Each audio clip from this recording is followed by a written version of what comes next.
Пайгамбар саллаллаху алейхи вассалам айтат, 3 нерсе адамды эч качан ийгиликке жеткирбейт. 3 нерсе адамды бул дүйнөдө халак кылат, бул дүйнөдө жок кылат. Биринчиси көрө албастык, хасад. Хасад, көрө албастык, бул дүйнөдө сизди жок кылат, көрө албас адам эч качан ийгиликке жетпейт. Эч качан ийгиликке жетпейт. Экинчиси жаман күмөндө болгон адам.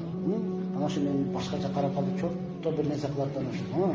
Anta çok, ona keldi daha şu etten burulup ketdi. Devli jaman kümen kılıyordun, bu seni iyilikке жетпейт. Üçüncüsü jamandıkka жоорыган adam. Çok anam boyda var okşayt ha. Nege нормальный той болгон да. Азыр кыздарга ишениш жок. Күндө ар кандай машина келип атат. Devli jamandıkка жоору берет. Бул адам ийгиликке жетпей турмат.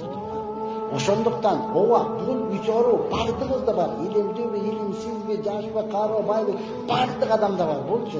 Эми мунун жарасы, мындан айыгуу кандай болот десе, не дейт? Абу Лейс Самарканди рахматуллахи алейхи айтат, хасад жүрөгүңдө калсын, тилиңе чыгарба.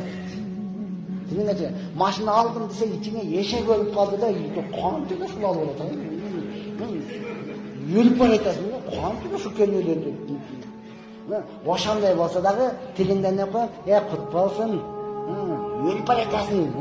Бу албаса керек деп бирөөдүкү болсо керек деп атасың. Сатып берсекен, бузулуп калса экен деп атасың. Ал сыртыңа чыкпасын, ичиңде калсын дагы, сыртыңа деген, кут болсун, астыдан самолет турсын, сиз ушуну мингенге татыктуусуз да деп кой.